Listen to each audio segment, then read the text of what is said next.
राष्ट्रीय नववर्ष सृष्टिर प्रारंभ सहित जड़ित। ब्रह्मांक द्वारा ଯେଉଁ ଦିନରୁ ସୃଷ୍ଟିର ସଂରଚନା ଆରମ୍ଭ ହେଲା ସେହି ଦିନଠାରୁ ସମ୍ବତ ଗଣନା ଆରମ୍ଭ ହେଲା ବୋଲି କୁହାଯାଏ। ବର୍ତ୍ତମାନ ଚାଲୁଥିବା ଶ୍ୱେତବରାହ କଳ୍ପକୁ 1,95,58,855 ହୋଇଛି।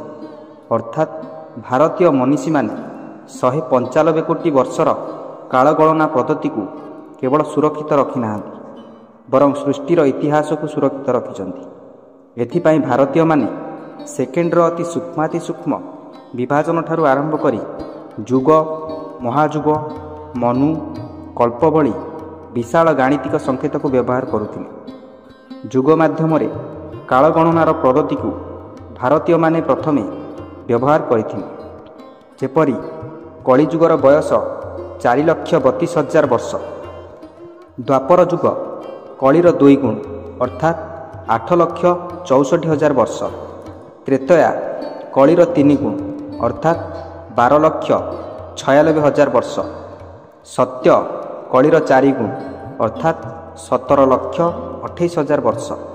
4 ଯୁଗର ସମାହାରରେ ଏକ ମହାଯୁଗ ଓ 1,000 ମହାଯୁଗର ସମାହାରରେ ଏକ କଳ୍ପ ବୋଲି ଭାରତୀୟ ମନୀଷୀମାନେ ଗଣନ ବ୍ୟବସ୍ଥାରେ ସନ୍ନିବେଶିତ କରିଯାଇଛନ୍ତି।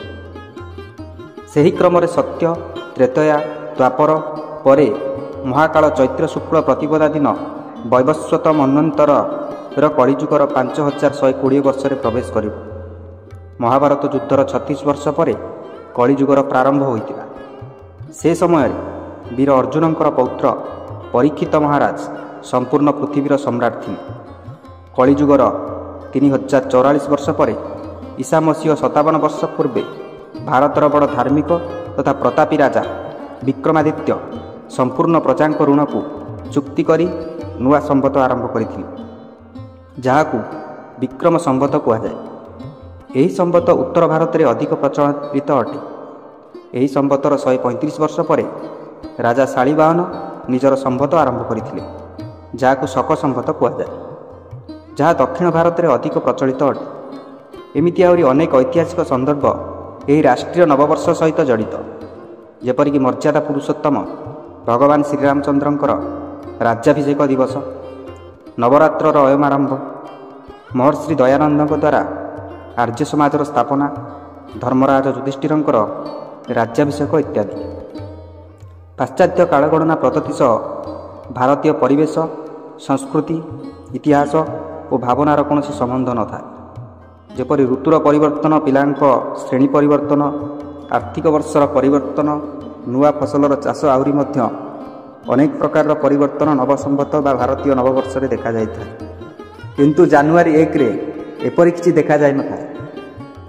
ବର୍ଷ ପ୍ରତିପଦାର ନବପ୍ରଭାତ ମୁହୂର୍ତ୍ତ ନବବର୍ଷର ଅଧିକ ବାସ୍ତବ ଧର୍ମ ଚିନ୍ତନ। ଭାରତୀୟ କାଳଗଣନା ପଦ୍ଧତି ଅନୁଯାୟୀ ପାରିବାରିକ ଜୀବନର ପ୍ରାୟ ସମସ୍ତ ଶୁଭକାର୍ଯ୍ୟ, ବିବାହ, ବ୍ରତ, ଜନ୍ମଜାତକ, ପିତୃଶ୍ରାଦ୍ଧ ଇତ୍ୟାଦି ସମସ୍ତ କାର୍ଯ୍ୟ, ପୂଜନ ଆଦି ଯେପରି ସମ୍ବତ ଅନୁସାରେ କରିଥାଉ, ରାଷ୍ଟ୍ରୀୟ ନବବର୍ଷ ମଧ୍ୟ ସେହିପରି ପାଳନ କରିବାକୁ ଆହ୍ୱାନ କରାଯାଉଛି।